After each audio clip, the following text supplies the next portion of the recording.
Boa tarde a todos. Estamos dando início à reunião semanal da programação da operação do dia 7 de maio de 2021. A gente vai manter hoje a programação do jeito que a gente faz todas as semanas. Então, a reunião vai ser dividida em 3 blocos. O primeiro bloco vai ter apresentações sobre a meteorologia e a previsão e a operação hidráulica. O segundo bloco tem as apresentações de carga, resultados do PMO e as intervenções energéticas. E no terceiro bloco tem as apresentações de intervenções elétricas, e as políticas operativas. Lembrando que no final de cada bloco a gente dá um intervalo de 5 minutos e logo em seguida a gente volta respondendo os questionamentos que vocês enviaram para a gente pelo chat e seguindo com as apresentações de cada bloco. Então, para começar agora a nossa reunião, para o primeiro bloco, trazendo as apresentações de previsão meteorológica, previsão hidrológica e operação hidráulica, eu passo a palavra para o Rafael. Rafael, está contigo. Boa tarde a todos. Vou compartilhar com vocês a apresentação.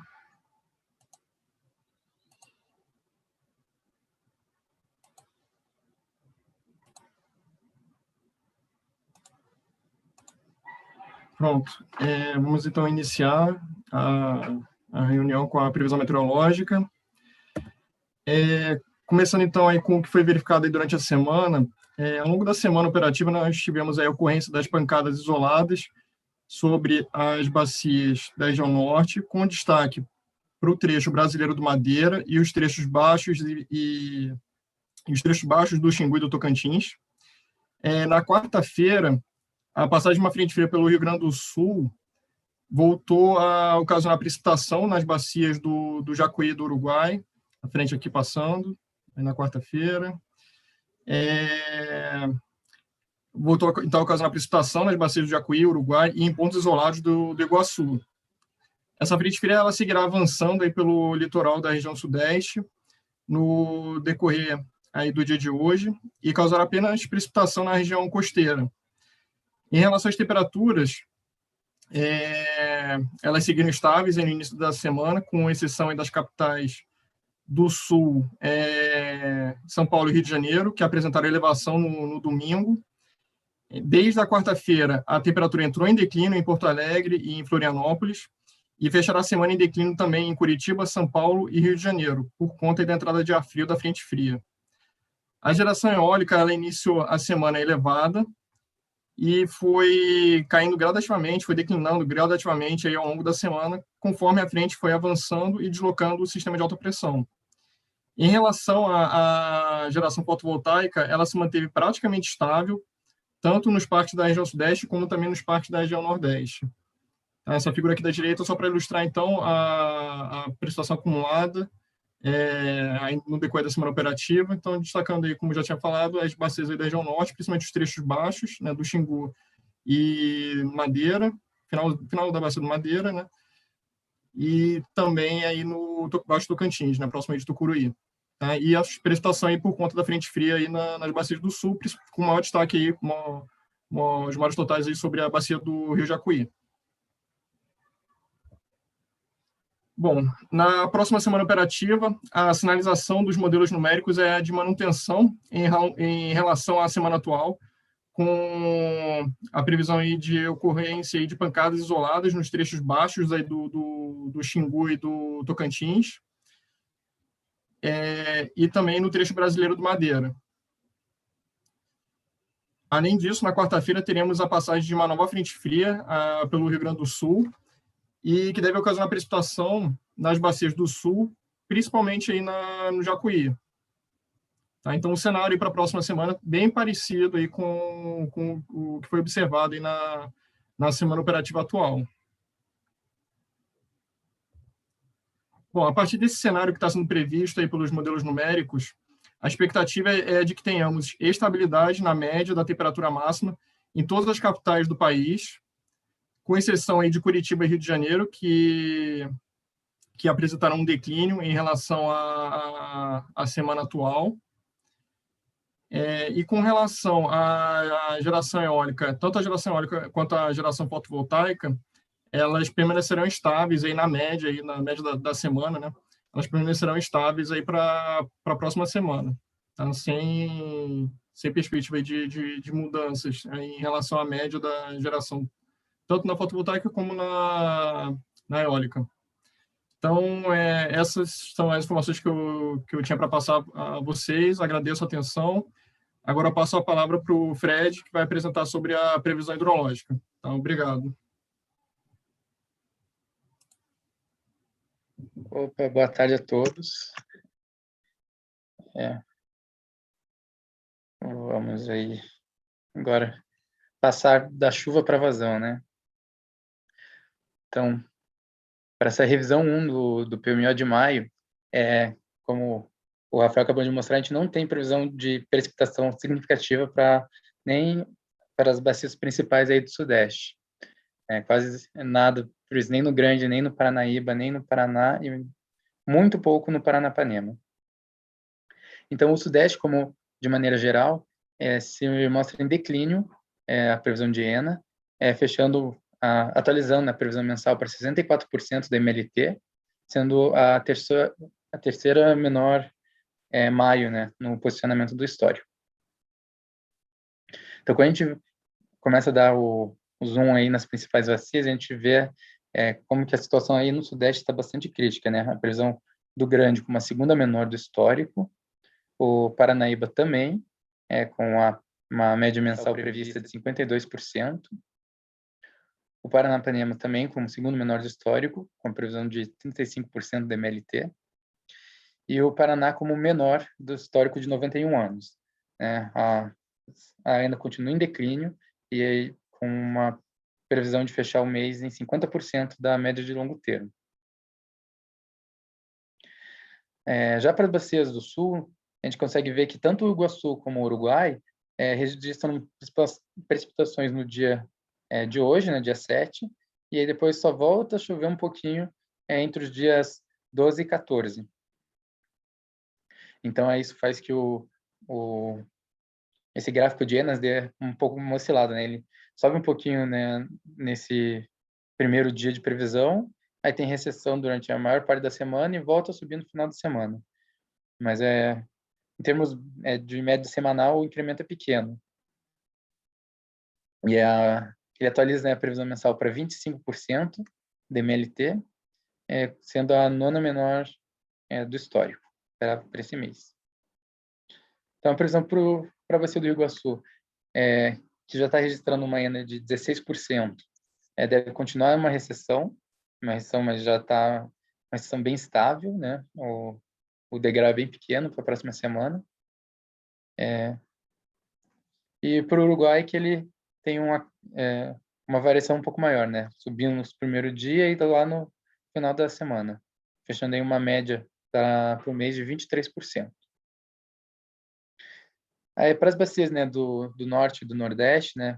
São Francisco não tem previsão de precipitação nenhuma durante o horizonte, e no Tocantins uma precipitação bem baixa, né? Abaixo de 5 milímetros durante toda a semana. Então, no Nordeste, a gente tem um quadro de estabilidade, né, para a próxima semana, com a previsão mensal fechando agora em 40%, a quinta menor da história. Quando a gente acompanha aí a evolução, né, das vazões nos postos dentro da calha de São Francisco, a gente nota, né, que devido ao evento de precipitação aqui que aconteceu no final de abril, as vazões aqui do posto São Francisco se elevaram um pouco, que começaram a ser notadas em maio em Cariranha e estão começando a chegar em Sobradinho nessa semana. Então, as vazões devem ainda se elevar um pouco, mas não muito.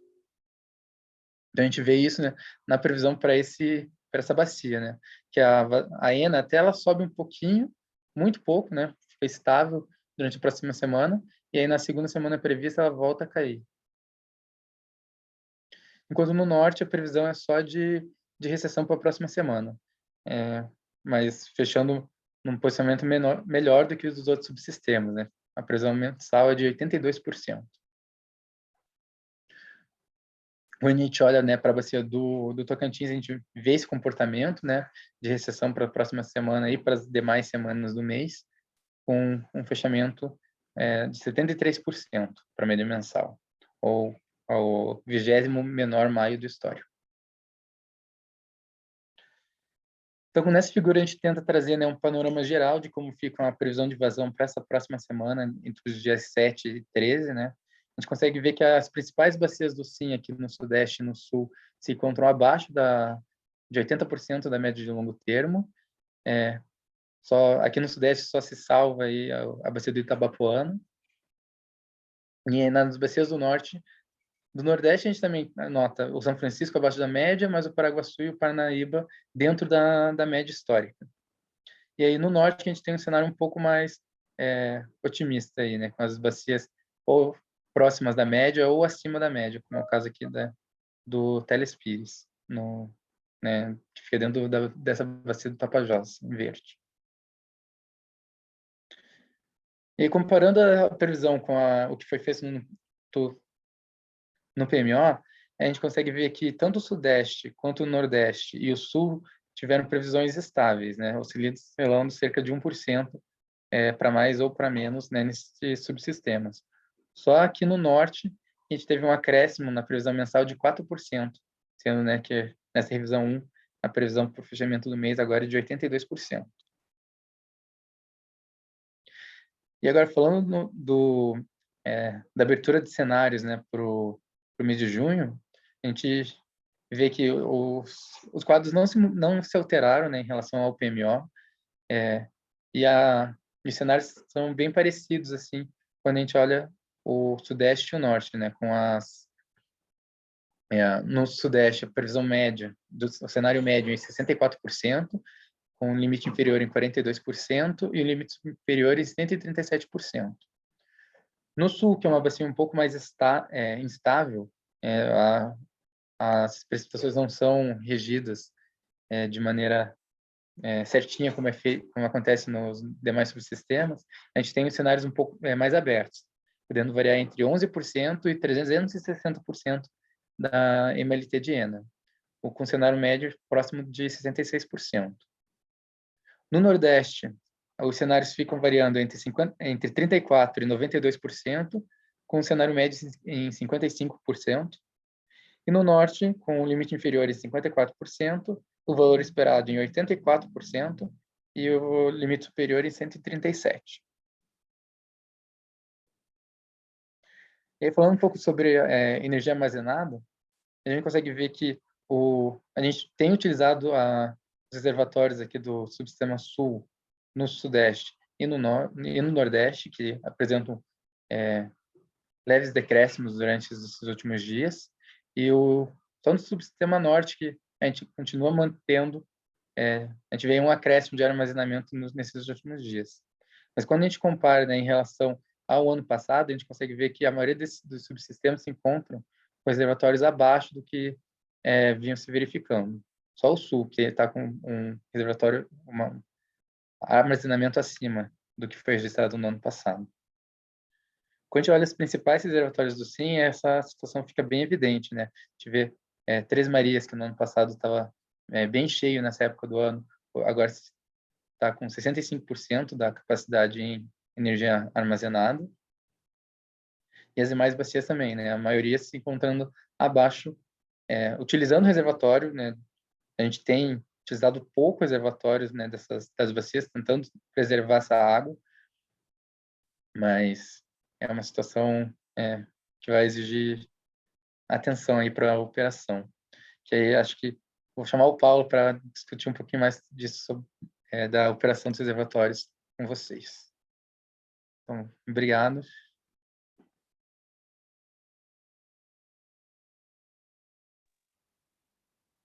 Ok, Fred. Boa tarde a todos. Quem fala aqui é Paulo Diniz. Também vou compartilhar aqui a minha tela para poder fazer a apresentação para vocês.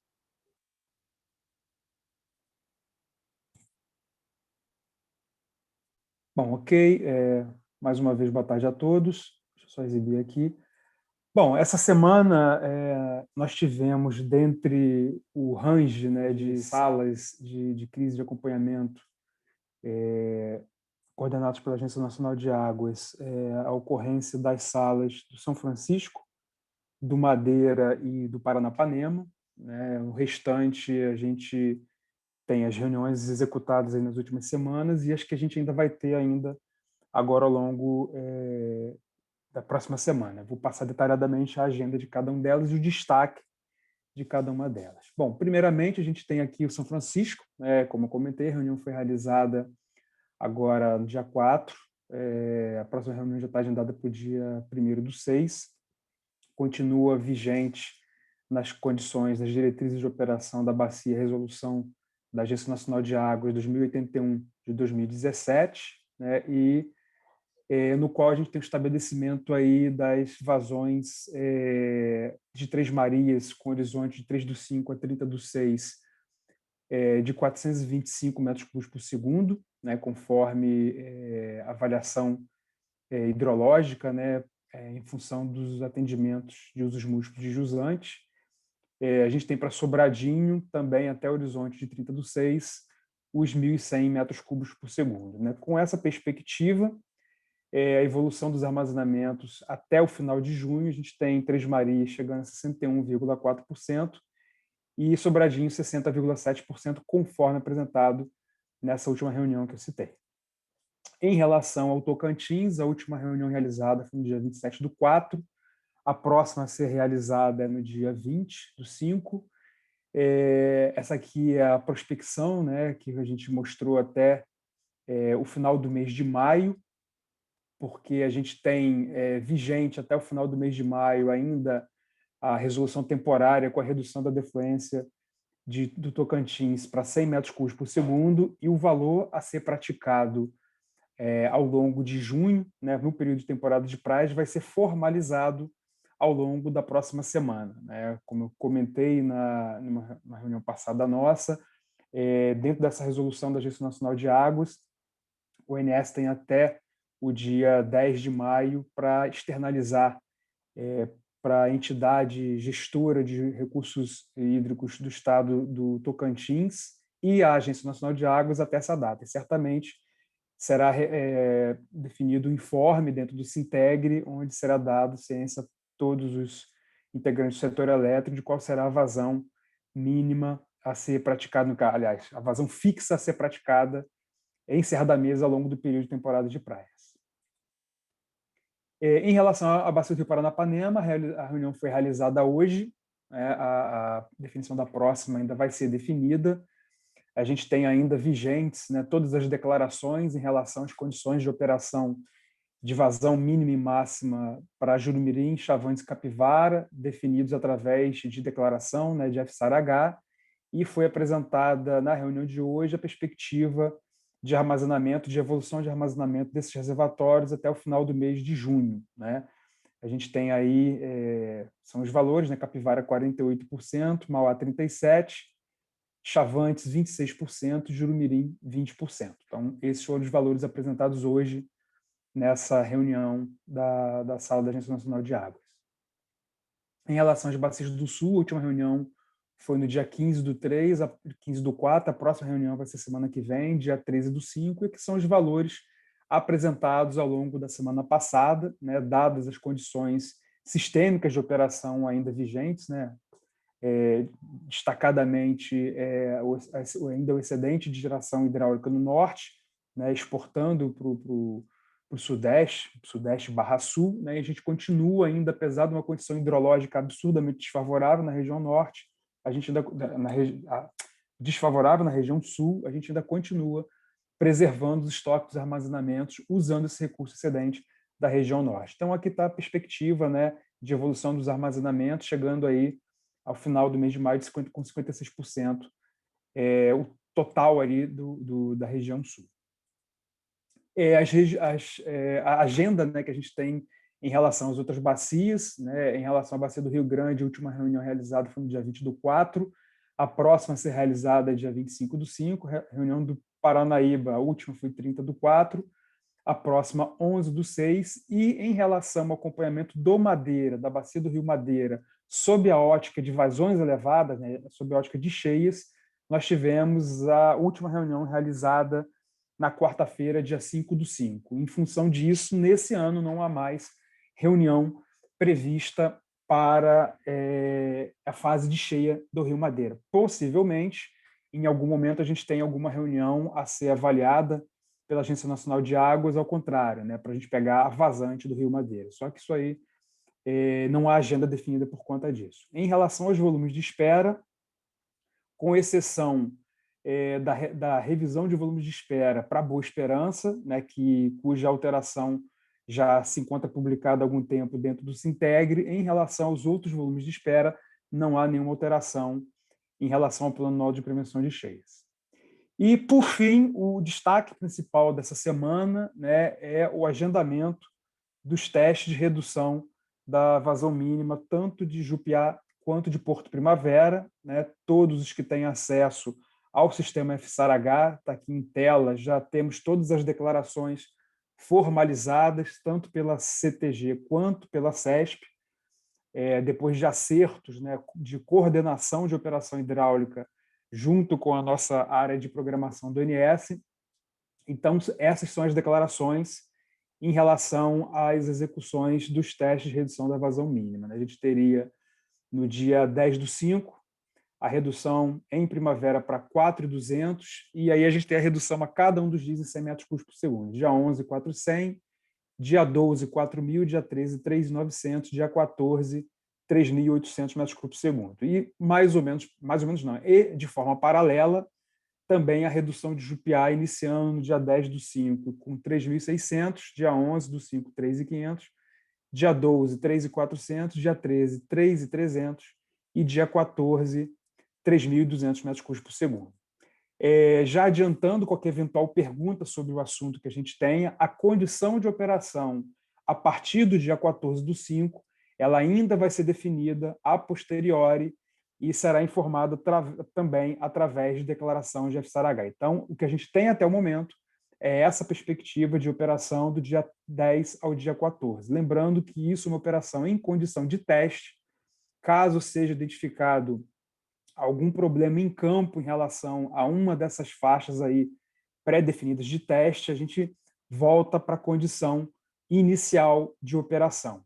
Então, caso isso seja alterado ao longo desses dias de execução dos testes, certamente as declarações elas vão ser refeitas e novamente disponibilizadas lá dentro do sistema do FSAR-H. Bom, Andressa, é isso que eu tinha para apresentar. Passo a palavra para você. Obrigada, Paulo. Bom, com essa apresentação a gente encerra o primeiro bloco. A gente vai dar aquele intervalo de 5 minutinhos e aí a gente volta com a resposta das perguntas que vocês fizeram e as apresentações do segundo bloco. Bom, agora a gente está de volta, a gente recebeu algumas perguntas, algumas vão ficar para um bloco posterior, porque o assunto é dos próximos blocos que ainda vão ser apresentados, mas vamos ler aqui as primeiras perguntas que têm referência a esse bloco. O Alessandro Dutra, da Petrobras, ele fez a seguinte pergunta: boa tarde, dado o período úmido bastante ruim, com o nível de EAR atual do Sudeste baixo, como o ONS pretende operar a UHE Furnas, a Bacia do São Francisco, a hidrovia Tietê-Paraná e a cota operativa de Itaipu? Será necessária a quebra das atuais restrições operativas? Para responder essa pergunta, eu chamo o Paulo. Ok, Andressa. Boa tarde, Alessandro. Alessandro, todas essas variáveis elas vêm sendo constantemente avaliadas, né, pelo ONS em vários cenários prospectivos e a gente vem interagindo constantemente com o Comitê de Monitoramento do Setor Elétrico. Tá? Face a gente ter um diagnóstico pleno de cada uma dessas variáveis e outras que você apontou, será dada a devida publicidade em relação a essa avaliação. Tá ok? Obrigada, Paulo. A gente recebeu outra pergunta do Bruno de Campos, da SPIC Brasil. Ele fez a seguinte pergunta: prezados, posteriormente à data dos testes, finalizados com previsão de 14/5, os agentes responsáveis por Porto Primavera e Jupiá devem retornar às vazões atuais até um parecer formal sobre os resultados dos testes seja emitido? Obrigada. Eu vou pedir para Paulo também responder essa pergunta. Ok, Andressa. Boa tarde, Bruno. Bruno, como eu comentei na minha apresentação, o que a gente tem formalizado, né, é a condição de operação até o dia 14/5. Né? E com a devida antecedência, ou seja, como se dará a operação a partir do dia 15/5, conforme a gente fez aqui com a maior antecedência possível, vai ter também a formalização tanto da CTG quanto a CESP em relação às condições operativas a partir do dia 15 do 5. Tá? Então, com a devida antecedência, essa condição de operação ela vai ser formalizada através de declaração, através de FSARH. Obrigada, Paulo. Agora a gente vai dar início ao nosso segundo bloco. Inicialmente, a gente vai começar com as com as apresentações de previsão de carga para a programação diária e acompanhamento diário semanal, e em seguida a previsão de carga para o PMO e suas revisões semanais. Eu convido o Lio. Lio, a palavra está contigo. Okay. Obrigado, Andresa. Bom, começando aqui, pessoal, começando com a apresentação da previsão de carga, né? Começando pelo Sudeste, a gente teve uma semana aí com temperaturas mais amenas, né? Uma carga em um patamar um pouco mais baixo que a semana anterior. Destaque aqui para o feriado de 1º de maio, né? Em que a gente fez a previsão considerando o feriado, que caiu no sábado, baixando patamar de carga aí, mas a carga se mostrou um pouco mais baixa do que a gente tinha previsto, né? Com isso, né, os resultados das semanas, como eu já disse, o 1º de maio foi o resultado com maior desvio, em 3,2%, mas a média dos desvios da semana vieram bem comportados, em 1,6%, com um resultado aí de 85% dos desvios abaixo de 3%, né, e 38,9% em até 1%, que é um ótimo resultado para o Sudeste. Bom, para o Sul, que é uma região aí mais difícil de realizar previsão, principalmente por causa da sensibilidade à temperatura e entrada de frente fria, foi uma semana muito boa, né? Com exceção desse leve desvio que teve aqui no dia 2, foi um ótimo resultado para a semana, sem grandes variações aí com a entrada da frente fria que teve essa semana. Para os resultados da semana, teve 80% dos desvios abaixo de 3%, uma média aí de 1,9% ao longo da semana, e o dia que trouxe mais desvio, dia 2 de maio, com 3,2%. Indo para o subsistema Nordeste, né, que é uma região ali que tem mais sensibilidade com chuvas e tal, principalmente porque nessa semana a gente não teve uma variação muito brusca de temperatura em nenhuma das regiões, mas a carga apresentou alguns desvios aí, principalmente relacionado a chuvas, né, pancadas de chuvas em algumas capitais. E o resultado da semana foi que 79% dos desvios ficaram abaixo de 3%, com uma média ali de 2,1%, e sendo feriado ali o dia que teve mais desvio com 3,8%.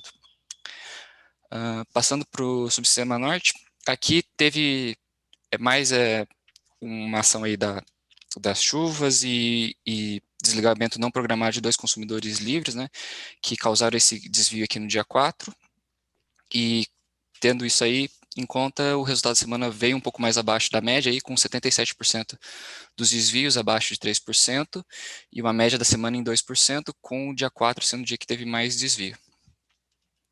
Bom, mas quando olhamos assim o SIM, né, no somatório de tudo, a gente vê que os desvios regionais aí não impactaram tanto, né? Tanto que o dia que teve mais desvio foi realmente o dia 1º de maio, que foi o feriado onde a carga veio mais abaixo do que a gente já tinha programado na redução, né? Mas, no geral, foi uma semana muito boa para previsão, com uma média dos desvios em 1,2% ao longo da semana, aí, 88% dos desvios abaixo de 3%, com os destaques aqui para dia 3 e dia 4, em que houveram aí desvios de 0,6% e 0,4%, e também dia 6, né, que também teve 0,6% de desvio. Quando a gente olha aí no histograma, aí, a gente vê que 58,7% dos desvios ficaram em até 1%, que é um ótimo resultado para a previsão de carga. Bom, pessoal, era isso que eu tinha para apresentar para vocês, né? Agora eu passo a palavra para o Douglas Aranil, que eu estou terminando minha apresentação aqui. Obrigado. Obrigado, Leo. Boa tarde a todos.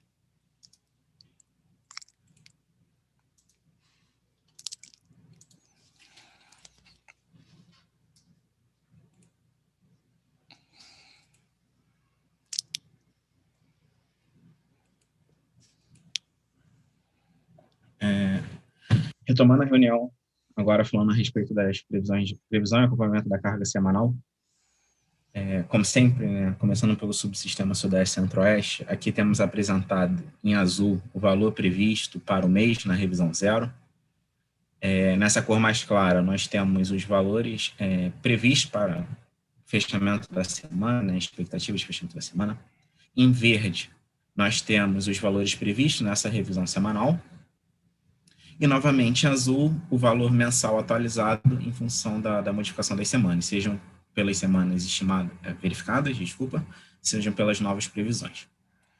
Começando pelo subsistema Sudeste Centro-Oeste, nós tínhamos previsto para o mês de maio, inicialmente, um valor de 38.773.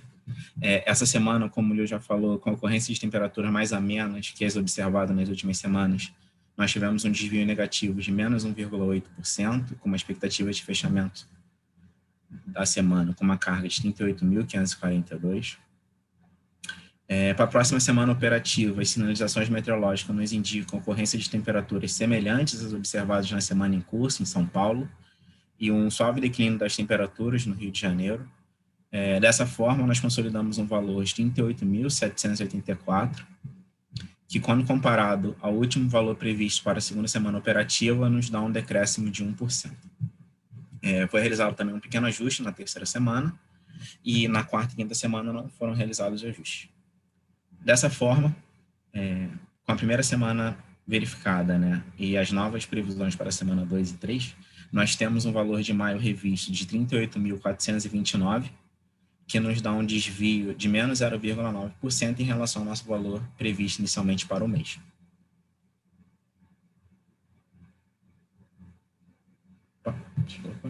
Agora, no subsistema Sul, essa semana apresentou um desvio de apenas 1,2%, com a expectativa de fechamento de uma carga de 11.819.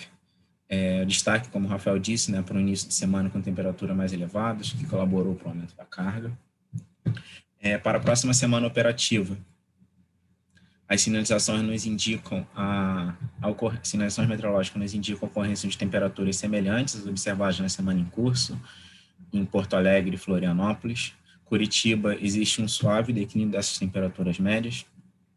Dessa forma, nós consolidamos um valor levemente inferior ao esperado para o fechamento dessa semana, de 11.697, que é o mesmo valor previsto inicialmente na revisão 0 para a segunda semana operativa. Com isso, nós temos um valor de maio revisto de 11.616, que nos dá um desvio de 0,3%, muito em cima do nosso valor previsto inicialmente para o mês, desviando apenas 0,3%. No subsistema Nordeste, essa semana apresentou um desvio de menos 3,2%. Esse é um subsistema que, ao longo das últimas reuniões, nós temos dito que, em questão de temperatura, ele encontra-se bastante estável, e essa semana não foi diferente. Contudo, nós trouxemos um destaque aqui para os totais de precipitações observados essa semana, que foram superiores aos totais de precipitação observados nas últimas semanas, fato que colabora para um decréscimo da carga. Para a próxima semana operativa, nós temos as sinalizações de manutenção das condições meteorológicas, tanto para a temperatura quanto para os totais de precipitação, ou seja, esperamos também um total de precipitação elevado, semelhante ao que está ocorrendo essa semana. E dessa forma, nós consolidamos um valor de 10.906, que, quando comparado ao último valor previsto para a segunda semana operativa, nos dá um decréscimo de menos 2,4%.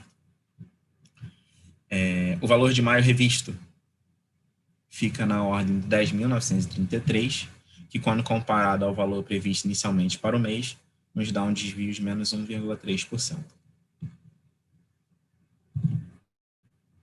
Por fim, no subsistema Norte, esse é outro subsistema que apresentou um desvio de menos 3%, na ordem de menos 3%, assim como o subsistema Nordeste. A justificativa para esse desvio encontra-se muito semelhante ao Nordeste, no que tange ao critério de precipitação, os elevados totais de precipitação, principalmente ali em São Luís, colaboram para uma redução de carga. Contudo, nesse subsistema, essa semana também tivemos a redução não programada de 2 consumidores livres da rede básica, fato que colabora para esse desvio negativo observado, da ordem de menos 3%.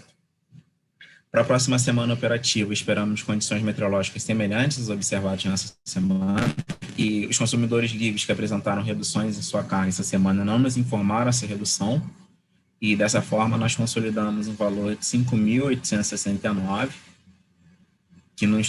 que, quando comparado ao último valor previsto para a segunda semana operativa, nos dá um decréscimo de menos 1,7%.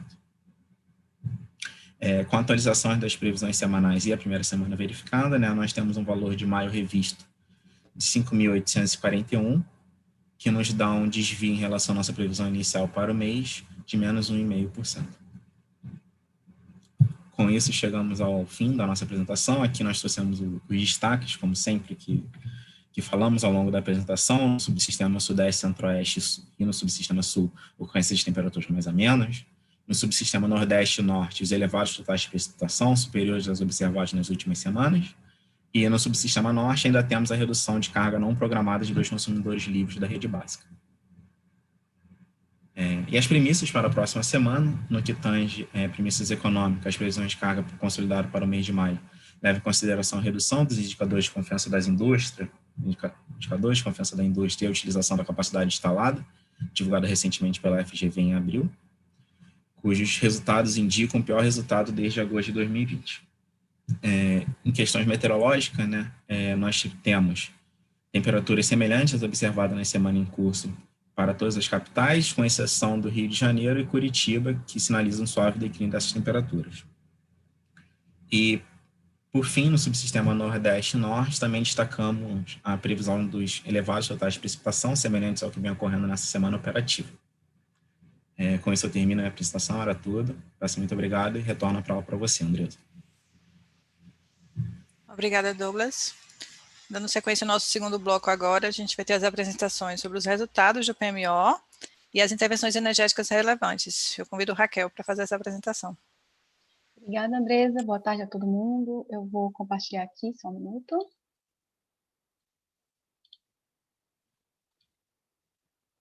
Estão vendo? Espero que todos estejam vendo. Começando aqui a nossa apresentação, hoje a gente vai falar sobre os resultados da revisão 1 do PMO de maio, que corresponde à próxima semana operativa, que começa amanhã, dia 8, e vai até dia 14 de maio. Como ponto de destaque, a gente tem, para essa revisão do PMO, a atualização dos CVUs enviados pela CCE, né, que a CCE envia todo mês até o 4º dia útil. Eu não vou relatar aqui cada CVU desse que mudou, mas está aí na tela a atualização dos CVUs nesse slide. Entrando, então, aqui na parte de resultados, a gente vê aqui uma média de R$ 172,56 para o subsistema Sudeste, Centro-Oeste e Sul, e de R$ 85,72 para os subsistemas Norte e Nordeste. A gente vê aqui, então, que não houve uma elevação significativa no CMO, né, em relação à última revisão para o subsistema Sudeste e Sul. Na média ficou mais ou menos parecido. Mas já para os subsistemas Nordeste e Norte, houve sim uma elevação de aproximadamente R$ 85,00 por megawatt-hora em todos os patamares de carga, né? Inclusive, houve aqui também, a gente pode observar também, que os subsistemas Sudeste, Centro-Oeste, Sul e o Norte e Nordeste se equalizaram na carga leve, né? Então, eles só estão desacoplados nos patamares de carga pesada e média, devido ao atingimento ali dos limites do bipolo de Xingu, FNS e FNS mais NES.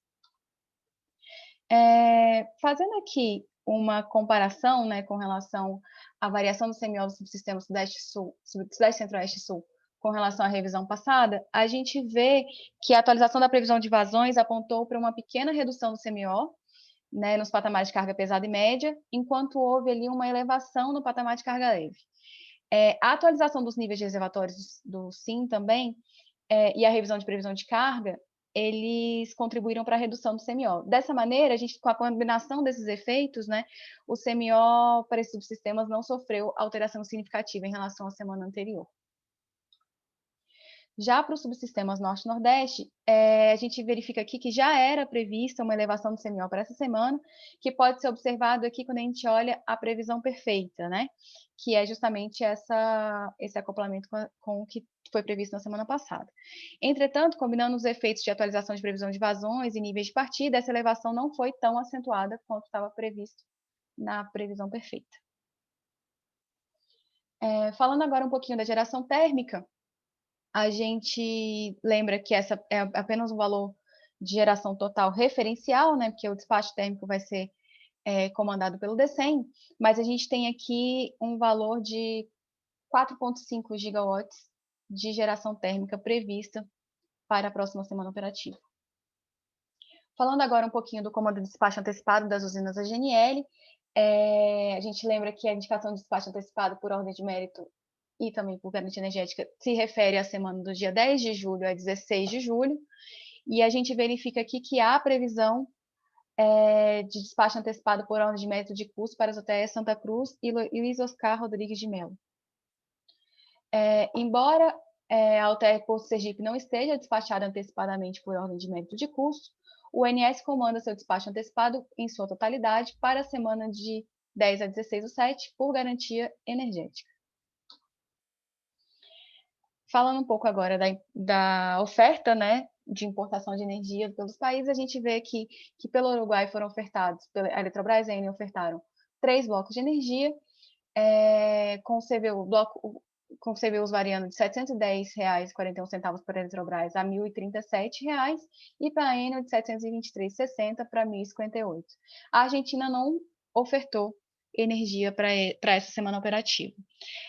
Lembrando que a gente teve uma mudança ali, né, pelo CMSE, que agora o despacho a importação de energia ela pode ser comandada a qualquer preço, não tem mais a limitação ao CVU da UTE de Termomacaé.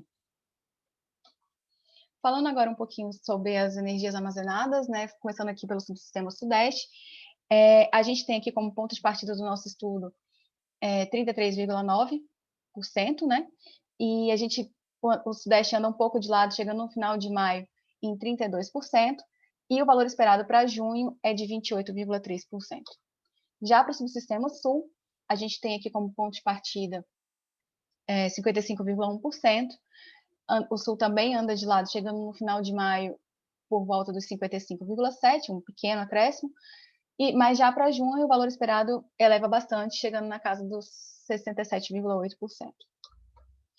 Para o Nordeste, a gente tem como ponto de partida o valor inicial de 66,2%, chegando no final de maio em 63,9%, e o valor esperado para junho, 59,6%. Por fim, para o Norte, a gente começa o nosso estudo com 83%, chegando no final de maio ali, com a pequena elevação, chegando em 83,7%, e em junho já volta a cair, chegando no valor esperado a 78,1%. Partindo agora para a apresentação das intervenções energéticas relevantes, a gente aproveita só para lembrar o nosso critério de relevância, que são intervenções em unidades geradoras que alterem limites sistêmicos ou intervenções em unidades geradoras de grande porte.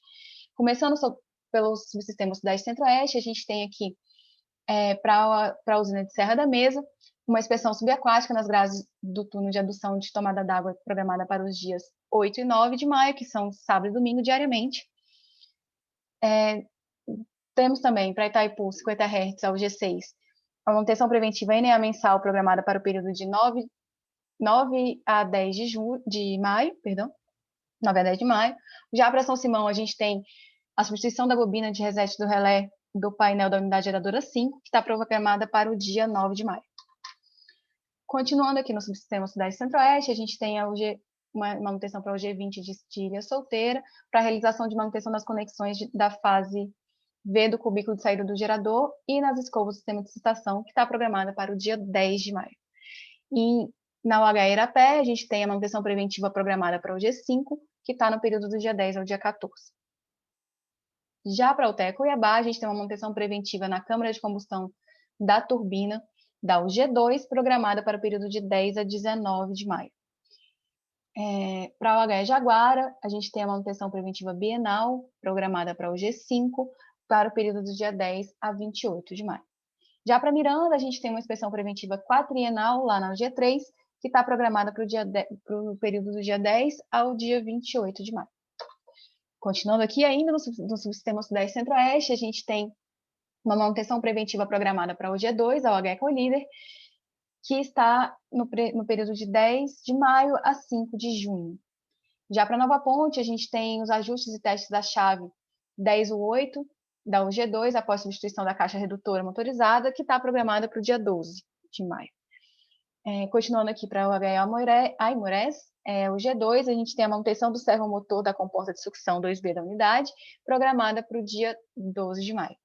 Por fim, a gente tem aqui a UG5 de Luiz Carlos Barreto, com uma manutenção preventiva de 50 mil horas, que está programada para o período de 13 de maio a 15 de junho. Partindo agora para o subsistema sul, a gente tem a manutenção na UG4 da OHS Alto Osório para inspeção e reposição de óleo do transformador elevador, que está programada para o dia 9 de maio. Temos também a manutenção na UG3 de Governador Jaime Canet Júnior, uma manutenção e inspeção no conduto forçado, que está programado no período de 10 a 29 de maio. E já para o subsistema norte, a gente tem ao G1 da UHE Peixe Andical, uma manutenção preventiva trienal que está programada para o período, né, do dia 10 de maio a 5 de junho. Com isso, Andresa, eu termino minha apresentação e passo a palavra para você. Muito obrigada. Obrigada, Raquel. Com essa apresentação, a gente põe fim ao segundo bloco. A gente vai para aquele nosso intervalo de 5 minutos e já já a gente volta para responder os questionamentos que foram feitos e iniciar o nosso terceiro bloco. Voltamos agora do nosso intervalo, a gente vai responder algumas perguntas aqui e outras perguntas vão ficar para o final do terceiro bloco, tá? A primeira pergunta vai ser do Humberto Moraes, da Prime Energia. Ele perguntou: prezados, tendo em vista que, de acordo com a SAH 1728, a vazão mínima de 450 metros cúbicos por segundo em Três Marias durante o mês de junho visa garantir condições de captação do distrito de irrigação de Pirapora, bem como a navegação no trecho do município de Ibiaí. Caso Três Marias atinja níveis de armazenamento inferiores a 60% antes do início de junho, a vazão mínima para este mês será definida de acordo com as curvas de segurança ou será mantida ainda 450 metros cúbicos por segundo, seguindo o FSH atual. Para responder essa pergunta, eu peço a ajuda do Paulo. Ok, Andressa, boa tarde mais uma vez. Vai ser definida de acordo com as condições hidrológicas, né, no trecho jusante, né, no trecho incremental, e a vazão mínima a ser definida nos pontos de controle de uso múltiplo. Tá? Lembrando que toda e qualquer resolução da Agência Nacional de Águas, ela visa o atendimento aos usos múltiplos da água. Né? Então, não teria lógica nenhuma a gente atender uma condição de vazão referenciada numa curva de segurança, sendo que um usuário do uso múltiplo vai se encontrar numa condição de não atendimento. Então, certamente, à época, né, vai ser como é constantemente reavaliada a condição hidrológica, né, a jusante de Três Marias, e, se necessária, uma nova declaração será vigente. Tá? Então, o que vai vigir é a condição para atendimento do usuário. Obrigada, Paulo. Continuando as perguntas, temos uma pergunta de Márcio Blot, da Copel Jet, e temos a pergunta de Humberto Moraes, da Prime Energy, que eu vou juntar, as duas são o mesmo tema. O Márcio disse: boa tarde, o reservatório de Tubiara está baixando mais rápido do que os demais do Sudeste. Qual o motivo? E o Humberto Moraes, da Prime Energy, ele perguntou: prezados, boa tarde, observamos no IPDO de hoje a indicação de aumento da vazão de efluente de Jupiá, em comparação com os últimos dias. Qual o motivo do aumento da vazão observada? Seria apenas para elevar o nível de Porto Primavera para a realização dos testes de redução de vazão? Desde já agradeço a resposta. Eu peço novamente a ajuda de Paulo para responder a pergunta. Ok, Andressa. Exatamente. Por que a gente juntou as duas perguntas numa só resposta? Porque elas são correlacionadas. Né? O aumento, como pré-requisito para os testes de redução da vazão mínima de Jupiá e Porto Primavera, é a subida da cota do reservatório Primavera até a cota 257,30. Né? Como a gente estava numa condição de cota inferior a essa, a gente está fazendo uma operação de aumento de defluências a montante para recuperação dessa cota até esse nível mínimo até o dia de início de teste, conforme declarações que eu mostrei anteriormente. E esse aumento de defluência, cujo objetivo é o aumento da cota, ela está se dando através do Paranaíba. Então, a gente está tendo um aumento de defluência de Itumbiara, de São Simão, de Jupiá, até essa água chegar a Porto Primavera e atingir essa cota mínima. Então, essa que é a justificativa ao longo da programação de ontem e de hoje, e certamente dos próximos dias, essa operação ela está sendo acompanhada com esse objetivo de chegada a essa cota mínima do reservatório de Porto Primavera. Obrigada, Paulo. Mais uma pergunta do Celso Trombeta, da WXE. Ele pergunta: prezados, boa tarde. Gostaria de saber como o ONS pretende fazer a operação do reservatório de Sobradinho para os próximos meses. Na última reunião da ANA, o ONS apresentou que pretendia defluir 1.100 metros cúbicos por segundo até o final de junho, chegando ao final do mês com aproximadamente 61%. Em tempo real, esse valor tem sido aproximadamente 1.300 metros cúbicos por segundo há um bom tempo, e ontem houve uma elevação para 1.495. Existe uma expectativa para reduzir esses valores para 1.100 nos próximos dias? Obrigado. Para responder essa pergunta, chamo mais uma vez o Paulo. Ok, Andressa. Ok, Celso. Celso, só tem uma pequena troca aí na lógica, sua lógica de entendimento, né? Na verdade, a garantia de vazão, conforme nós citamos, não é em Sobradinho, é em Xingó, né? E entre Sobradinho e Xingó, a gente tem ali uma sequência, né, hidráulica, né, de perda de água, principalmente por uso múltiplo e alguma coisa por evaporação. Então, por conta do atendimento dessa vazão mínima em Xingó, há necessidade da prática de uma defluência maior em Sobradinho. Além disso, a gente ainda está tentando buscar a preservação do nível de Itaparica e manter uma leve tendência de repressionamento no nível desse reservatório. Então, juntando essas duas condições, né, da perda de água entre Sobradinho e Itaparica, entre Sobradinho e Xingó, e da pequena recuperação do nível de Itaparica, a defluência de Sobradinho tem sido feita a mais, né, do que, obviamente, os 1.100 metros cúbicos por segundo. E em relação às condições de operação ao longo do mês de julho, né, a gente está constantemente fazendo essas reavaliações e elas sempre são divulgadas dentro dos meios de comunicação cabíveis, né, dentro do setor elétrico, principalmente dentro do Sinteg.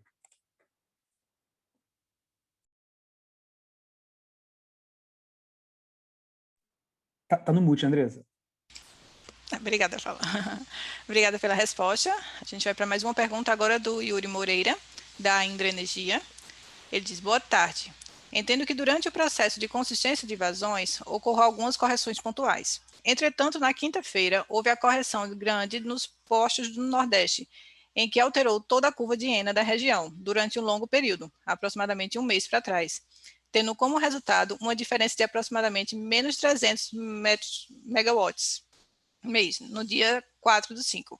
Dito isso, gostaria de saber qual foi o principal fator que levou a essa correção relevante em um período tão longo. Para responder essa pergunta, eu peço a ajuda de Fred. Boa tarde, Yuri.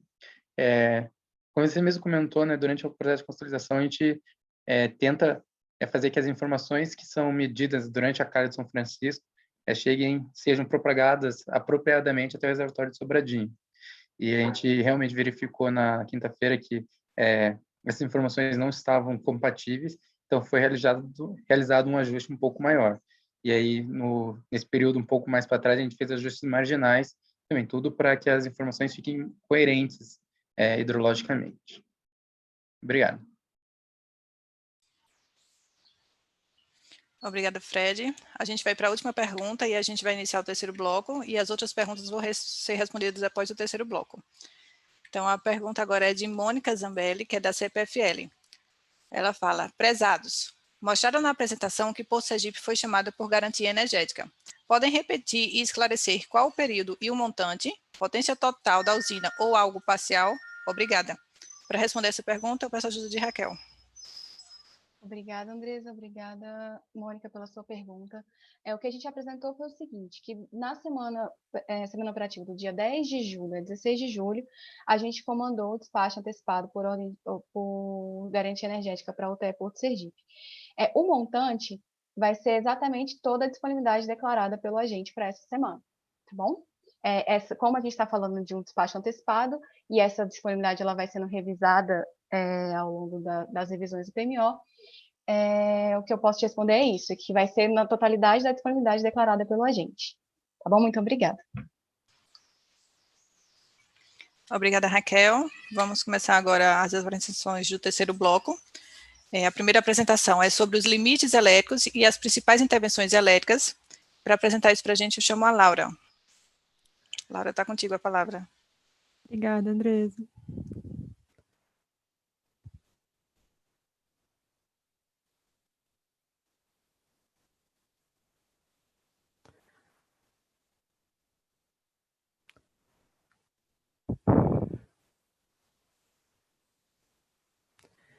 Boa tarde a todos, pessoal.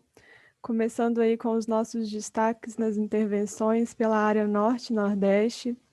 Nós temos o banco de capacitor série 1 da linha de Serra da Mesa Samambaia Circuito 1 na subestação de Samambaia, no período das 17 horas do dia 21 de novembro do ano passado até as 17 horas do dia 30 de maio, domingo. O objetivo é uma manutenção corretiva no banco após explosão e incêndio do mesmo.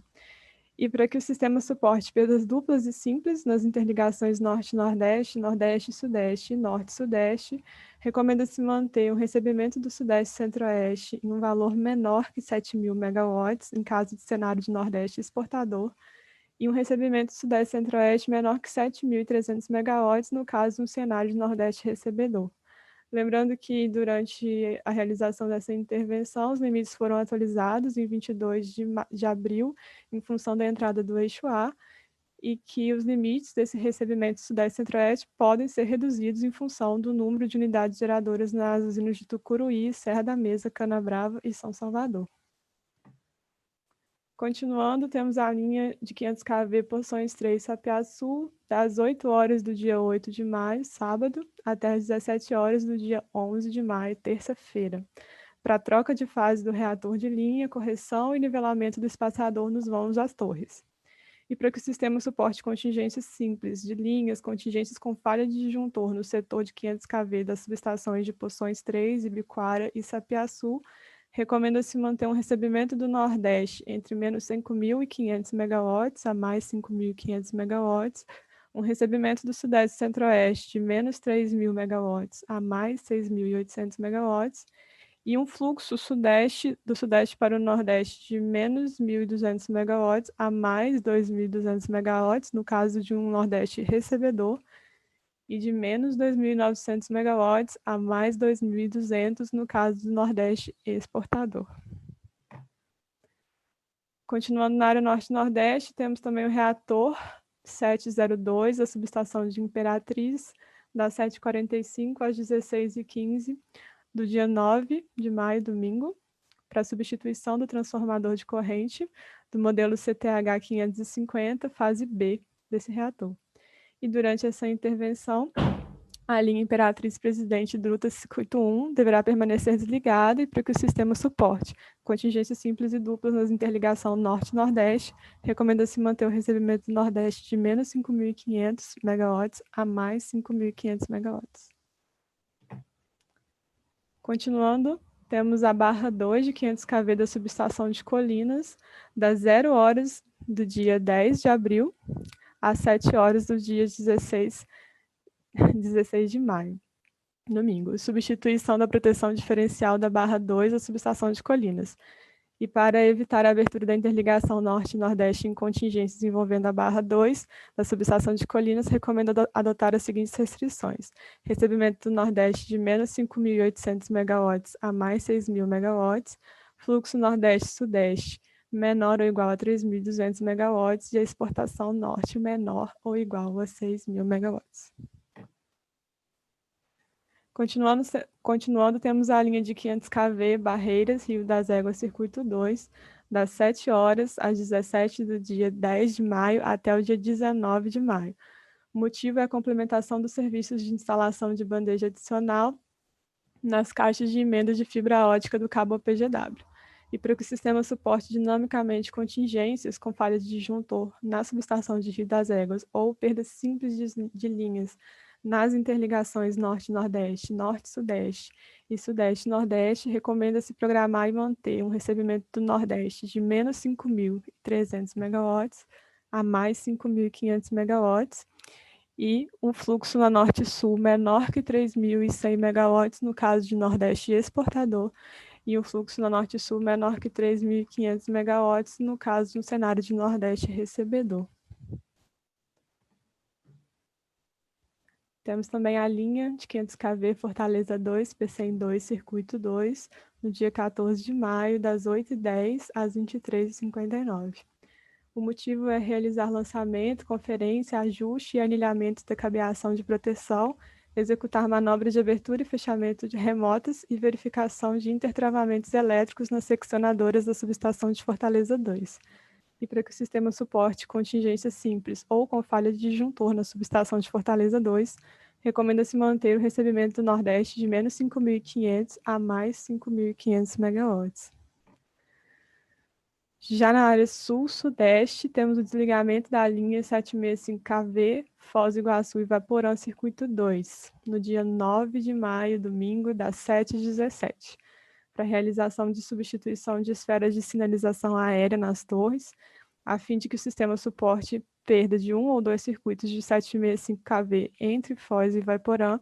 Recomenda-se limitar o fluxo a norte e sul entre 1.800 e 2.400 megawatts e limitar a geração na usina de Itaipu 60 Hz, conforme apresentado nessa tabela abaixo. Então, se a gente estiver com uma carga no SIM maior que 78.500 megawatts, limitar a geração em Itaipu em 4.900. Se a carga estiver entre 64.000 e 78.500, limitar em 3.900 megawatts.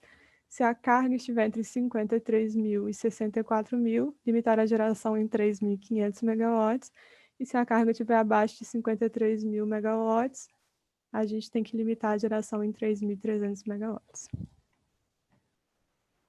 Na área Rio de Janeiro e Espírito Santo, tem o desligamento da linha de 500 kV Mesquita Viana, que iniciou no dia 24 de abril, sábado, e vai até às 17 horas do dia 22 de maio, no sábado.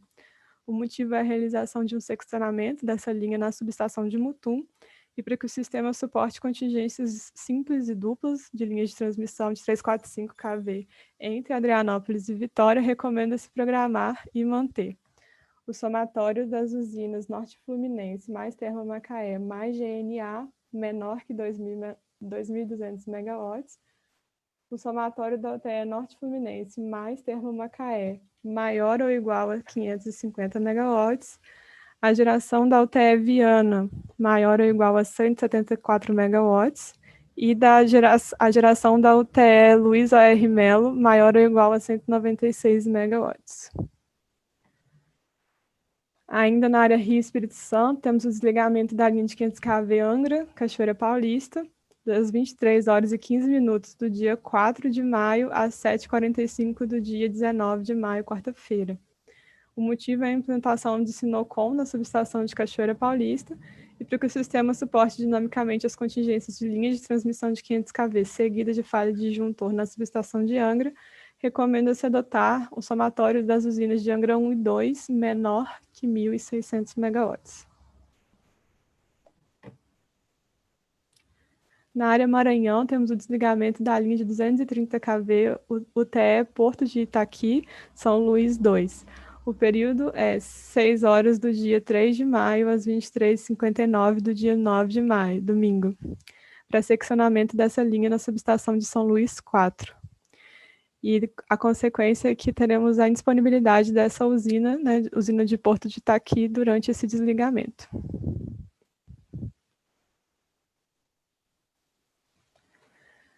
Na área do LCC de Itaipu 50 Hz, temos o desligamento do polo da linha de 600 kV Foz do Iguaçu e Ibiúna 1, período das 7h15 às 16h45, do dia 14 de maio, sexta-feira.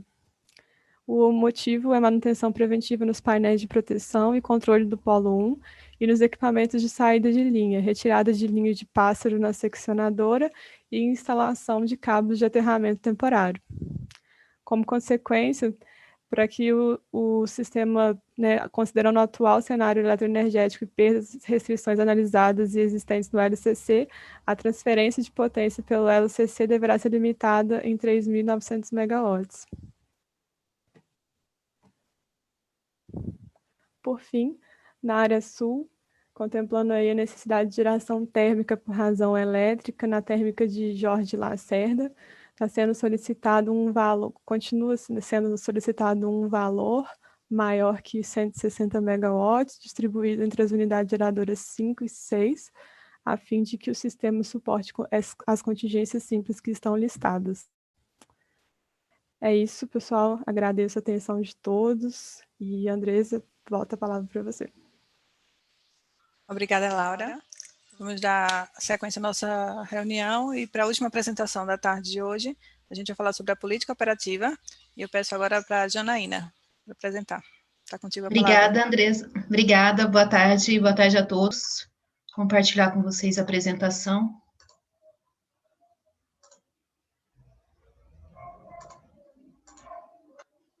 Vou falar para vocês aqui sobre a política operativa dessa última semana, né, do dia 1º a dia 7 de maio. Primeiramente, a gente quer trazer aqui para vocês, né, um informe que foi divulgado no dia 3, segunda-feira, né, onde o informe é o PRD 006/2021, onde nós informamos que foi identificada uma inconsistência nos coeficientes de linearização que modelam o limite de recebimento pela região sul, o R-Sul, via restrição linear por partes no modelo D100. Essa correção ela foi implementada no deck de dados do modelo D100 para a programação a partir do dia 4 de maio, né, seguindo as regras previstas na Resolução Normativa ANEEL, número 843/2019.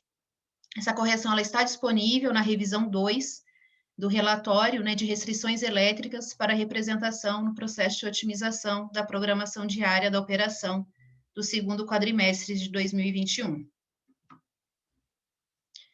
Ontem, dia 6, foi divulgado também o informe PRD 007/2021, que trata da restrição conjuntural referente ao SGI 16.135/21, que tem como recomendações energéticas uma geração mínima de 550 megawatts nas UTS Norte Fluminense e Termomacaé, e geração mínima de 174 megawatts na UTE Viana. Nós informamos que na última semana operativa do mês de abril, de 24 a 30 de abril, foi considerado de forma equivocada o valor de 500 megawatts na restrição, RE 614, que modela a primeira das recomendações, que é, né, Norte Fluminense e Termomacaé, citadas, né, para os dias posteriores ao dia da programação. E também informamos que na rodada do modelo D100 para o dia 30 de abril, a numeração das usinas de bombeamento Santa Cecília e Traição, no bloco de uso dos arquivos de rede elétrica, estava equivocada. Passando agora para os resultados, né, de geração térmica comparado ao resultado do DECOMP com o do D100 ao longo dessa semana, nós observamos, né, que as principais diferenças são diferenças relacionadas a mérito e unit commitment térmico. Destacamos, né, que no dia 3 de maio, o D100 foi publicado em contingência, ou seja, sem unit commitment térmico, né? E nesse caso, né, foram desconsideradas, né, algumas restrições, como, por exemplo, né, T-on e T-off das usinas. E também, a partir do dia 3 de maio, né, as usinas térmicas de Maranhão 3, Maranhão 5 e Termopernambuco foram despachadas por ordem de mérito, elevando assim, né, a geração termoelétrica do D100 quando comparada com a do DECOMP. Passando agora para os resultados, olhando, né, o resultado do D100 com o do PDP para essa semana, por subsistema. Então, começando pelo subsistema, né, Sudeste e Centro-Oeste, nós notamos que as principais diferenças de geração hidráulica são, né, relacionadas a atendimento à política e diretriz eletroenergética da semana operativa, ajuste unit commitment hidráulico e fechamento do balanço do SIM. E com relação à geração térmica, né, as principais diferenças são em função de declarações de inflexibilidade pelos agentes e do despacho térmico por garantia energética, segundo as diretrizes do CMSE.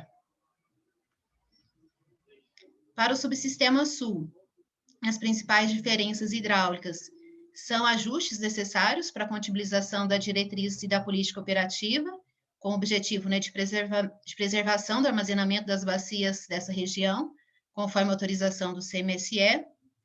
E com relação às diferenças de geração térmica, elas ocorrem, né, devido ao despacho da UTE de Pampa Sul, que não é simulada no modelo D100, e despachos por garantia energética, segundo as diretrizes do CMSE.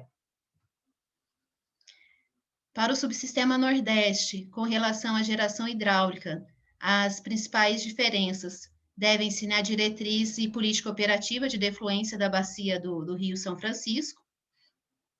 E com relação à geração térmica, diferenças foram devidas às redeclarações de inflexibilidade e disponibilidade na etapa do PDP. Para o subsistema Norte, As principais diferenças de geração hidráulica são devidas a ajustes para atendimento dos limites de transmissão. Também que a gente está explorando essas usinas, né, no máximo, né, que é possível nos limites de transmissão, né, que a gente tem limites ali que FNS, né, FNS mais FNESE, e também da linha Itacaiu nas colinas. E também com relação à geração térmica, as diferenças foram devidas a redeclarações de disponibilidade na etapa do PDP. Para essa semana, com relação ao intercâmbio internacional, não houve intercâmbio ali da Argentina, né? E houve importação pelo Uruguai, nos dias 3 e 4 de maio. Agora, olhando um balanço da programação semanal, né, ao longo aí de toda essa semana, alguns pontos de destaque, né? A gente tem uma carga média ao longo de toda a semana da ordem de 67 GB. Né, a gente nota também a exploração ali dos recursos do norte, né, ficando ali o nó de Xingu, né, os bipolos de Xingu maximizados durante toda a semana. Com relação, né, à geração eólica no Nordeste, a gente teve uma geração média da ordem de 4,5 GB. Né, observamos também o recebimento do Sul bem elevado, né, da ordem de 7 GB ao longo da semana, e uma geração ali em Itaipu da ordem de 4,9 GB. Agora, olhando esse balanço, né, de meia e meia hora, médio ao longo de, né, toda essa semana, primeiramente para o subsistema Sudeste e Centro-Oeste, a gente nota que ele foi importador, né, ao longo de todos os patamares, sendo, né, que a geração hidráulica e o recebimento foram os principais responsáveis pela modulação da carga. Com relação ao subsistema Sul, ele foi importador também, né, em todos os patamares, né, sendo a geração hidráulica o recurso para a modulação da carga. Com relação ao subsistema Nordeste, apesar da gente ter uma geração, né, da ordem de 4 GB de geração eólica ao longo dessa semana, foi uma semana ainda com o Nordeste importador de energia, e com relação ao subsistema Norte, ele foi exportador em todos os períodos, com destaque, né, para a geração hidráulica desse subsistema.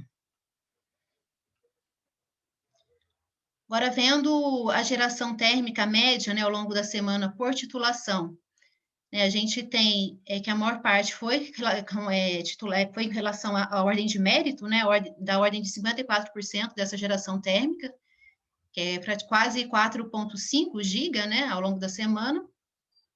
Depois nós temos 18% dessa geração foi de garantia energética, da ordem de 1,5 GB.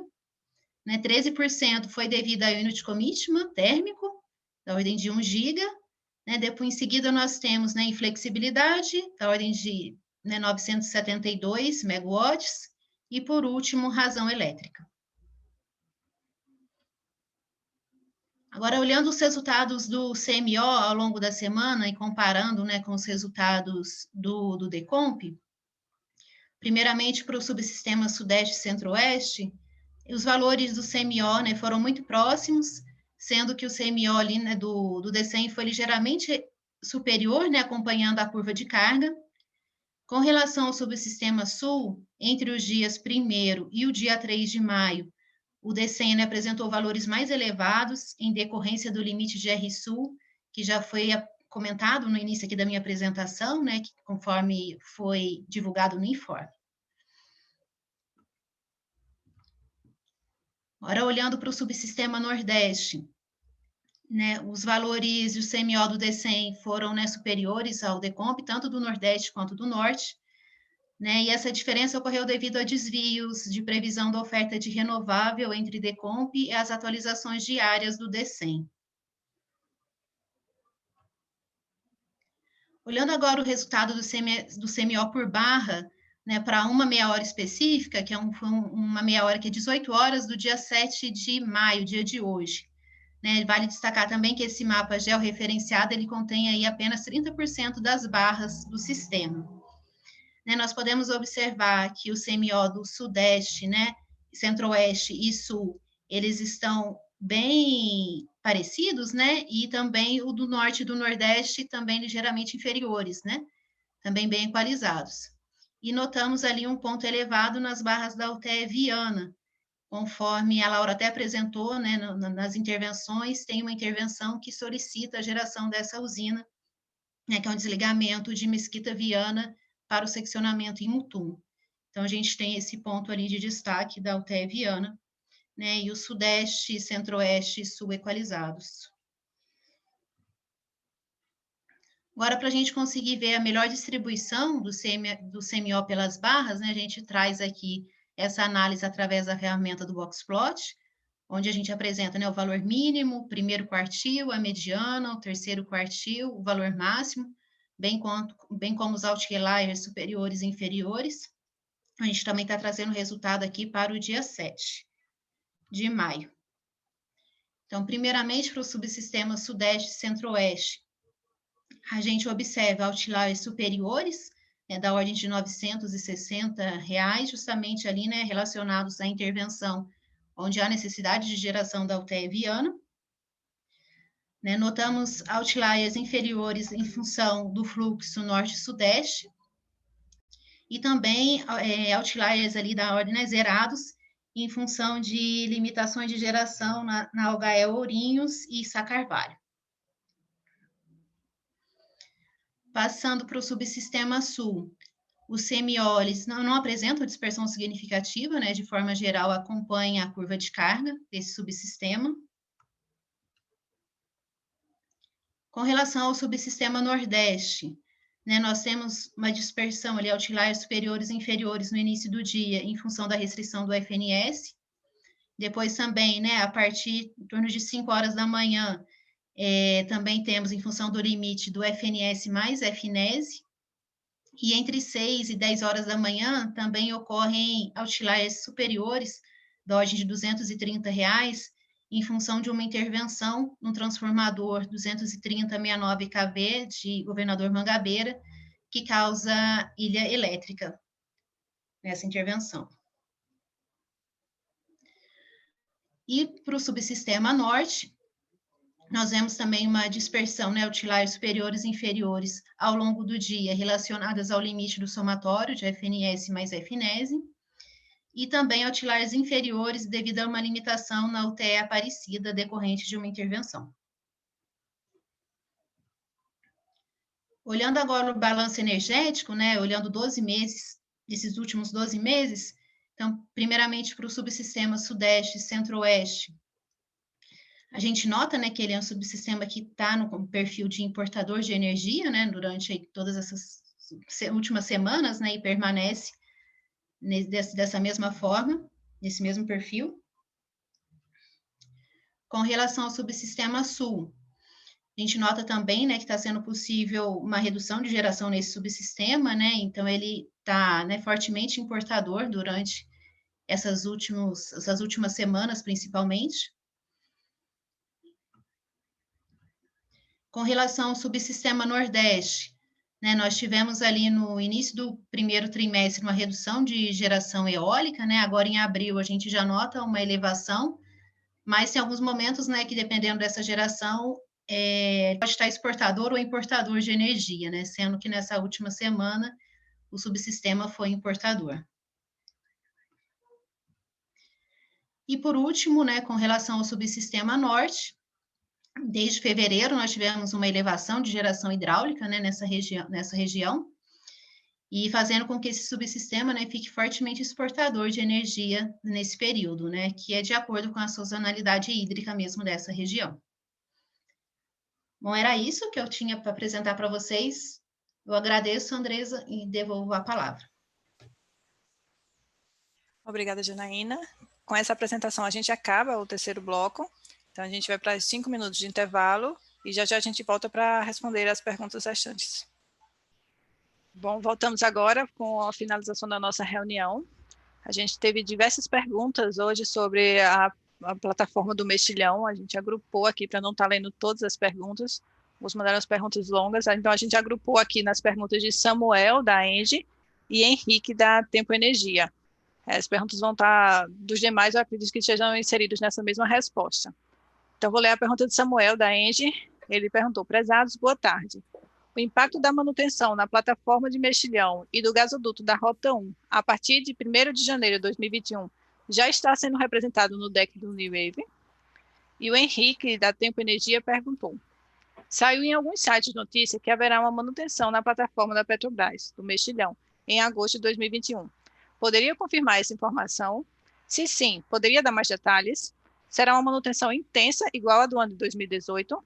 Saberia informar o montante de geração em manutenção? Obrigada.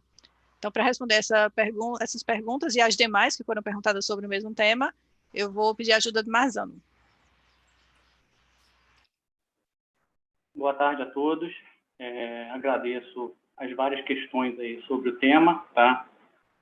Tenho para colocar assim, inicialmente, né, que de fato, né, houveram conversas, né, entre a Petrobras e o ONS com relação à parada da Rota 1, tá?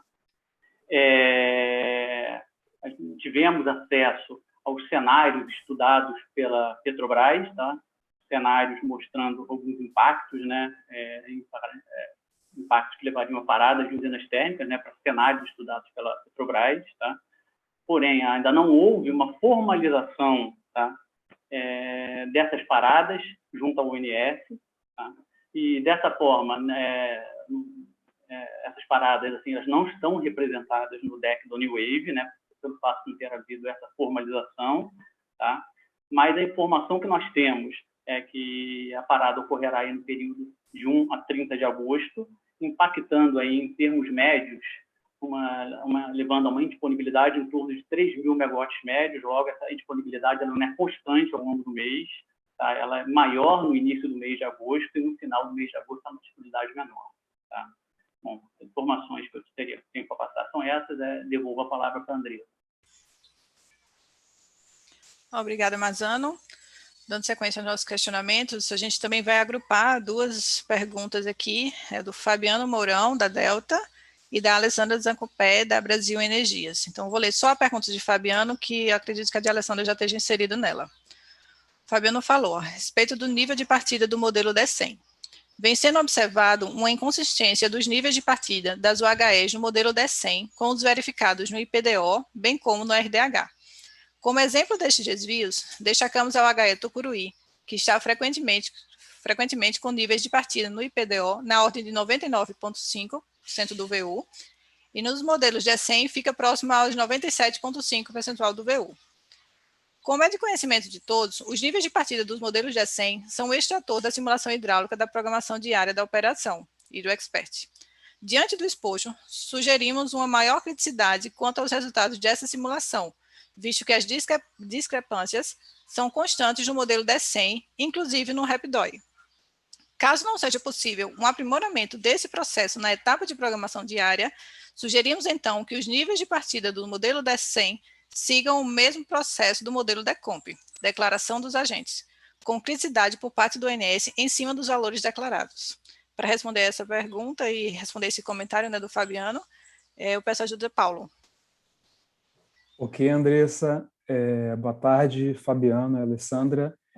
Bom, eu estava até dando uma olhada aqui nos valores que vocês apontaram, né? Em primeiro lugar, vamos lá, a estimativa, né, do nível de partida ela é feita dentro de um processo de simulação, né, utilizando a programação definida no dia anterior para aquele dia em curso.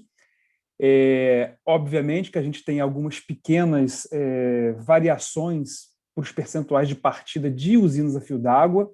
Isso é muito natural, né? Tem várias usinas de fio d'água no sistema que elas começam um dia a 0% e terminam um dia a 100%, ou ao contrário, né? Começam um dia a 100% e terminam a 0%. Então, essa variabilidade dentre as fios d'água é comum, só que ela não é comum realmente dentro de uma usina de regularização, que é o caso de Itaipu. Mas Itaipu a gente tem uma justificativa em relação a isso. Estava dando uma olhada aqui nos valores que vocês apontaram, pode ser que seja algum apontamento em abril, pelo menos nos valores recentes aqui, desde 1º de maio, eu não observei nenhuma distorção tão grande conforme vocês apontaram, tá? Nem tem nenhum valor de 99,5% como vocês apontaram. Agora, recentemente, em maio, a gente tem observado 98,7%, 98,4%. É claro que vocês podem estar se referindo a um passado mais longínquo. Mas a grande questão de Tucuruí é a definição, a estimativa de vazão vertida, né? Sempre lembrando que Tucuruí, a gente está em vias de fechar o vertedouro, né, ao longo dos próximos dias. O reservatório já chegou a bater 100%. E toda grande reservatório, principalmente Tucuruí, que é o maior reservatório de hidrelétrica, nem só no sistema interligado nacional de todo o mundo, né, é o maior vertedor de hidrelétrica de todo o mundo, ele tem um parço de vertimento muito longo, né, ou seja, a cada abertura e fechamento de comporta, se eu estou trabalhando com 3 comportas, eu tenho um montante de vertimento. Se eu abro mais uma comporta, esse montante é muito maior. Ou se eu tiro uma comporta, esse montante é muito menor. Então, essa estimativa de vertimento ela é muito complicada, né? Ela é muito difícil. E essas manobras são decididas, boa parte delas, em tempo real. Então, realmente, essa discrepância, enquanto a gente tiver essa amplitude das manobras de vertimento de Tucuruí, a gente vai, infelizmente, observar essas pequenas diferenças aí ao longo do dia. Nesse horizonte que eu avaliei, essas diferenças elas oscilam entre 0,5% e 0,8%. E é claro, Fabiano, que certamente continuamente, a gente busca formas e metodologias de aprimoramento. Tá? Mas só para deixar bem claro aí que essa pequena distorção, ela certamente vai cessar no momento que a gente tiver o fechamento dos vertedouros de Tucuruí. Mas a gente constantemente está buscando aprimoramento em relação a essa informação. Obrigada, Paulo. Vamos para mais uma pergunta. Foi do Guilherme Oliveira, da Ampere. Ele comenta: prezados, boa tarde. Gostaria de entender se a modelagem de vazão fixa das UHS Jupiá e Porto Primavera, conforme as novas FSARHs, será apenas no período de testes ou se será feito da mesma forma após os testes, vazão fixa e não apenas flexibilização das vazões mínimas. Para responder essa pergunta, peço novamente a ajuda de Paulo. Boa tarde, Guilherme. Guilherme, como eu citei também anteriormente, também ao longo da minha apresentação, o que nós temos atualmente vigente são exatamente as declarações feitas através dos formulários, através de FSARH, né? Lembrando que qualquer operação, depois disso, depende de toda uma complexidade de autorizações e iterações com os órgãos ambientais, né? Não é só IBAMA, tem os órgãos ambientais estaduais também. Então, qualquer cenário de operação depois desses valores, a gente ainda não tem definido e certamente isso será estabelecido ao longo da próxima semana e com a maior antecedência devida, isso vai ser formalizado através de FSARH. Obrigada, Paulo. Mais uma pergunta para você ainda, Paulo, é do Erinaldo Santos, da URCA. Ele comenta: prezados, boa tarde. Em referência aos testes de Jupiá e Porto Primavera, na última comunicação entre agentes, falou-se uma redução de Jupiá para 3.400 metros cúbicos por segundo, mas os testes apontam até 3.200 metros cúbicos por segundo. O objetivo será qual mesmo? Atenciosamente, Erinaldo. Paulo, a palavra está contigo. Perfeito, Andressa. Erinaldo, é exatamente conforme formalizado através de FSARH, o foco desse teste é chegar ao limite dos 3.200 metros cúbicos por segundo. Obrigada, Paulo. Agora a gente vai ler a pergunta de Gília Silva, da Estima Energia. Boa tarde a todos. Sobre as correções no São Francisco realizadas nos ACOMPH, conforme mencionadas pelo Yuri, qual a periodicidade é feita essa avaliação de consistência de vazões? Para um erro desde a metade de abril só ser visto agora. Obrigada, Júlia Costa. Para responder essa pergunta, eu peço a ajuda de Fred. Opa, obrigado, Júlia, pela pergunta. Então, a gente vê as vazões do São Francisco, e como de todas as outras bacias do SIM, diariamente no processo de consolidação de vazões para emissão dos relatórios, né, do ACOMPH, da RDH. E só, como os dados lidos têm uma oscilação muito grande e também tem um certo grau de incerteza, quando o período do tempo vai passando, a gente vai tendo mais dados, a gente consegue fazer uma consolidação melhor do dado. Então, foi o que aconteceu, né, nessa quinta-feira. A gente conseguiu ver que o comportamento das vazões estavam tomando um modo diferente do que vinha sendo adotado, que poderia ser melhor representado. Tá bom? Então, só respondendo de novo a pergunta, a gente vê essas vazões diariamente no processo de consolidação. Obrigado. Obrigada, Fred. Agora a pergunta do Eduardo Ceru, da Matrix Energia. Prezados, boa tarde. Poderiam, por gentileza, explicar o motivo de a OHE Linhares ter sido despachada por ordem de mérito e a OTE Porto Sergipe não, visto que o CVU de Linhares é maior? Porto Sergipe não deveria ter prioridade no comando? Obrigada. Para responder essa pergunta, peço a ajuda de Raquel. Obrigada, Eduardo, pela sua pergunta. Eduardo, o que acontece? Deixa eu tentar te explicar. O benefício GNL, o comportamento dele é da mesma forma do CMO. Então, existe um benefício GNL por subsistema. Então, para o subsistema Sudeste Centro-Oeste, o benefício GNL dessa revisão do PMO ficou equalizado em todos no patamar de carga pesada e média em R$ 754,10 e na carga leve de R$ 753,54. Dessa forma, a UTE Luiz Oscar Rodrigues de Mello, ela entrou no mérito, porque o CVU dela é na casa dos R$ 312. Já para o subsistema Nordeste, o benefício GNL para essa semana, do dia 10/7 a 16/7, ficou equalizado, ficou no valor de R$ 244,86 por megawatt-hora. Tá? Então, com isso, o CVU da UTE Porto Sergipe é R$ 301,28, então ela não entrou por ordem de mérito, é por essa questão, porque existe um benefício GNL por subsistema. Muito obrigada, Andresa. Obrigada a você, Raquel. A pergunta agora é de Alessandro Dutra, da Petrobras. Boa tarde. O INS poderia explicar o impacto de geração dos testes nas UHEs Primavera e Jupiá nessa semana operativa, dado que tivemos o menor despacho termoelétrico? Para responder essa pergunta, eu peço a Janaína. Obrigada, Alessandro, pela pergunta. Como já foi comentado também em outras respostas ali pelo Paulo, né, para viabilizar os testes da redução de defluência, é preciso elevar o nível de Porto Primavera, né? Para isso, realmente, houve o aumento, né, das defluências a montante dessa usina, né? Isso, aumento de geração de algumas usinas do Sudeste, e, como consequência, em alguns momentos, não foi possível alocar toda a geração térmica disponível no Sudeste, Centro-Oeste e Sul. Em alguns momentos, não foi possível alocar a totalidade. Né? À medida que essas vazões, né, forem reduzidas, né, e com consequência também, né, forem reduzidas as gerações no Sudeste, né, poderá sim, né, haver novamente uma elevação de geração térmica, né, no Sudeste, Centro-Oeste e Sul. Obrigada, Andresa. Obrigada, Janaína. Mais uma pergunta também do Alessandro Dutra, da Petrobras. Prezados, poderiam explicar qual tem sido o impacto na geração da UHE Belo Monte com a utilização do hidrograma B, implicando na vazão de 4.000 metros cúbicos por segundo no TVR? Para responder isso, eu também peço a ajuda da Janaína. Obrigada, Andresa. Obrigada, Alessandro, pela pergunta novamente. Bom, esse impacto ele não é tão direto, né? Essa defluência no TVR, ela é uma média mensal, né? Então, o próprio agente ele faz um controle, né? Tanto nos dias úteis, finais de semana e ao longo do mês, de forma a fechar o mês, né? Com essa defluência.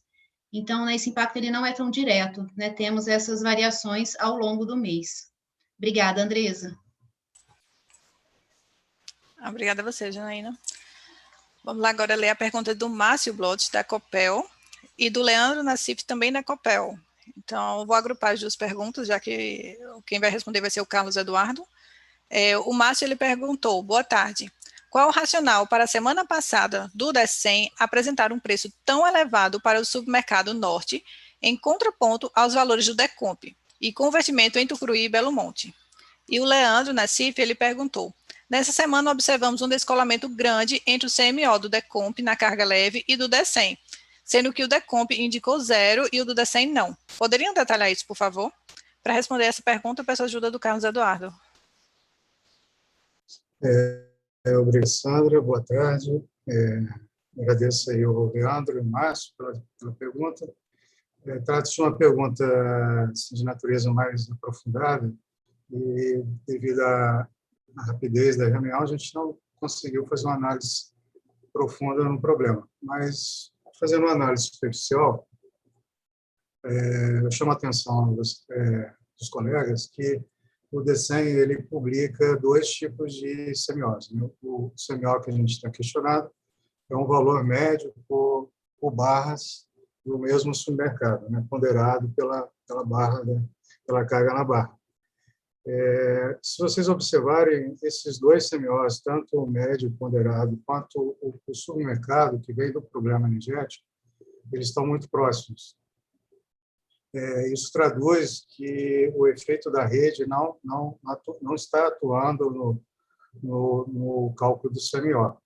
Ou seja, existe aí um problema energético que está fazendo com que esse CMO fique diferente do decomp, né? A Janaína mostrou para vocês no gráfico de barras de referencial que existe um equilíbrio entre os dois supermercados, norte e nordeste, né? E sul e sudeste. Isso também foi observado no decomp, só que o valor apresentado pelo decomp foi 0, né? Então, fica mais ou menos claro para a gente que existe uma diferença, um desequilíbrio entre oferta e demanda entre os dois modelos, e isso foi também relatado pela Janaína, em termos de renováveis, né? E a gente acha que o problema estaria, né, nessa natureza aí. Mas, de qualquer forma, eu peço ao Leandro ou ao Márcio que envie o questionamento para a Central de Relacionamentos e nós vamos fazer a resposta mais detalhada prontamente para vocês. Tá? Eu te devolvo aí, Alessandra. Andrés, desculpa. Obrigada, Carlos Eduardo. Bom, com essa resposta, a gente encerra a nossa reunião semanal da operação no dia 7 de maio. Lembrando que as perguntas que foram enviadas após o último intervalo eles vão ser respondidas por e-mail via Central de Relacionamentos. A gente agradece a todos pela participação. Boa tarde e até logo.